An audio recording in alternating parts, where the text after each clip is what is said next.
Okay. So thanks to Jim for allowing me to talk about strategic planning today.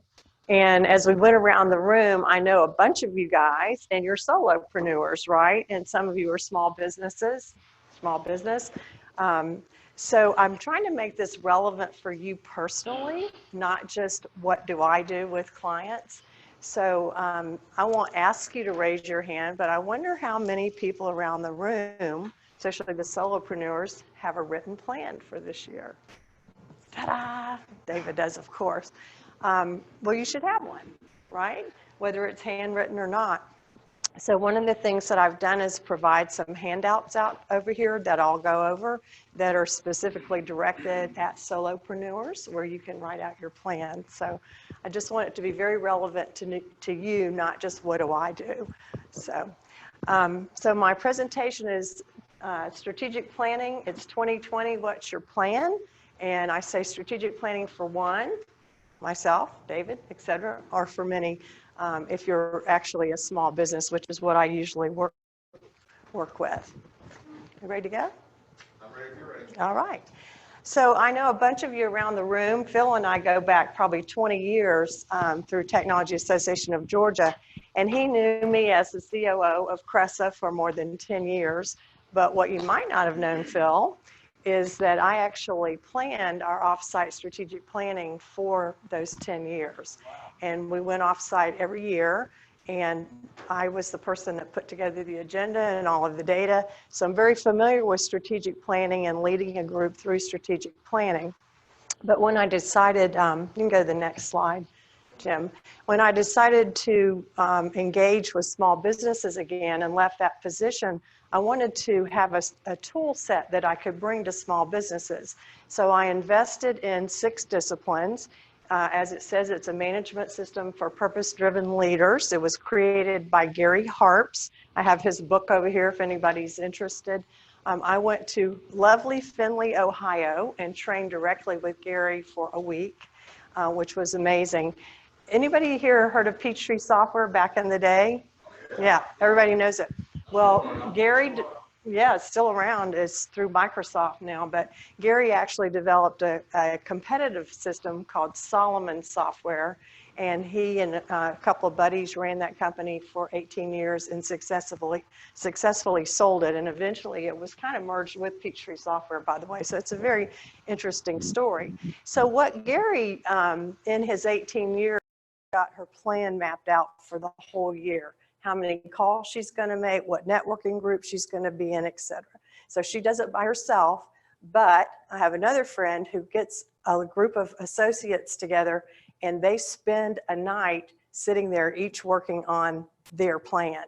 And then they hold each other accountable for it. So even as a solopreneur, you can have a team if you think about it. I'm going to go to the next one.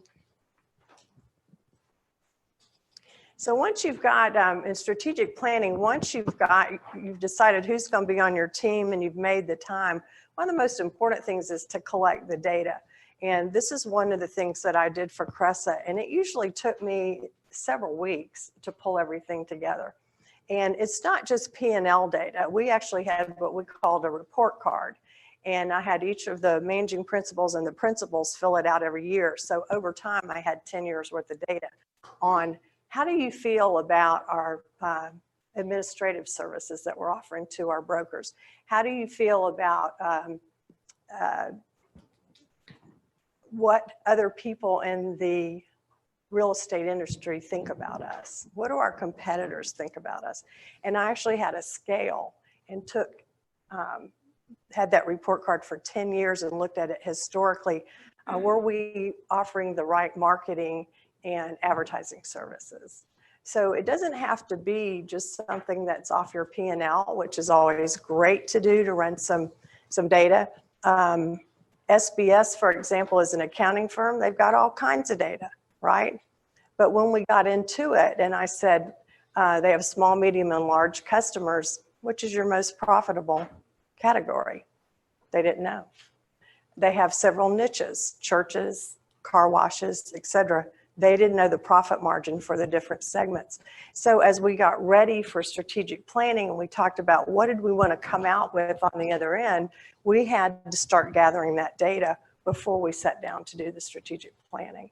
So in your case, how many of you guys have already done your taxes this year? I got mine done for the business. It's very eye-opening to go back. I had a budget, for example, for my networking. I had $5,000 for networking last year in my budget for my plan. I didn't realize I'd spend $400 on parking over the year, and I did. So, you know, gathering that data is important whether you're a solopreneur or you're a small business, and it takes some time to do that. So it's worth it though. Go ahead. And sometimes when you're gathering the data, you have to kind of separate facts from beliefs. Like if you're using networking as part of your business development and you really love this organization, had a great time going to the meetings, and at the end of the year, you sit down and realize you spent X amount of dollars on that particular organization and you didn't have any benefit from it, not one referral, not one target, it's not right for you, you might want to change. But unless you sat down and tried to figure that out, you might not know. I saw a presentation the other day with another freelance group, and that gentleman had mapped out how many calls basically he had to have, just like a sales funnel. He knew he had to keep 20 people in that sales funnel, 20 opportunities in that sales funnel to have 4 that really were good and 1 that would pop out. And he has a goal of $1 million of sales this year. And he knows after a number of years that that's what he has to do. But he only got there because he separated facts from beliefs about what was going on.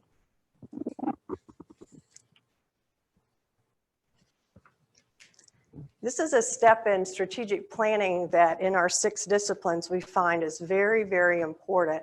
And it's developing a mission, a vision, and values for the company. And sometimes people want to skip that step, but it really takes up about half of the day that we spend together when we do strategic planning. And it's so important because without this, you develop a plan that may not be aligned with your vision, right? So if you want to go forward. So they really set the strategic direction for your company. I know a lot of you guys know about this. I'm not going to spend a lot of time on it, but they really set your initiatives in motion. It's your North Star, so to speak. You can go ahead and go because we're going to go pretty fast through this. Your mission statement says why you have your business. And I challenge you around the table to have a mission statement, even for your solopreneur kind of business. And a vision is your North Star where you're going to go. So go ahead. I want to show you the difference between a mission and a vision because people get confused about that. Dan, I hope you're able to see this. Okay. Tesla, I think this is really interesting about Tesla because in their mission, there's nothing about electric cars. It's all about sustainable energy. And I love their vision, driving. I love that verb they use there, driving the world's transition to electric vehicles. So their vision is electric vehicles, but their mission is sustainable energy. It's larger than their vision. Go ahead. Same thing with Southwest. How many of you fly Southwest? I do all the time. I love it. I love it better than Delta. I have a son in Houston, so we go to use Southwest a lot to go there. And I think the really interesting thing about their vision and their mission is they want to be the low-cost provider. And if anybody's read a case study about Southwest, it's an amazing story about how they're able to stay low cost. But they want to be the most loved airline, which I think is just really interesting. And if you ever fly Southwest, it's the flight attendants are very friendly and you have a good time on the flight. Do you feel that way, Susan, that it's really a fun airline to fly? And Predictive Index is one of the companies that I am affiliated with as a certified partner. So I offer Predictive Index services to my small business clients. Jeff just experienced it, not a client, but experienced it as a friend with his hiring his executive assistant employee benefits person. But I love their mission because it's better work, better world. If people are happier at work, it makes a better world. So I'm really pleased to be a part of them, and just think they have a great vision and mission that I wanted to share with you. And so with one of my small business clients, again, she had been in business 10 plus years, never had a strategic planning day, really wanted to come out of there with a constructive ingenuity plan, not a Sarah's plan. And that's why she included so many of her direct reports in our planning session. And we spent some time that morning. They had tried several times to write a mission and a vision statement. They'd never gotten it done. And we got it done in that day-long strategic planning session that we were in. You can go ahead. So for yourself, you can take a picture of this slide if you want to. If you want to develop your mission, here's some questions that you can ask yourself about your product and your services.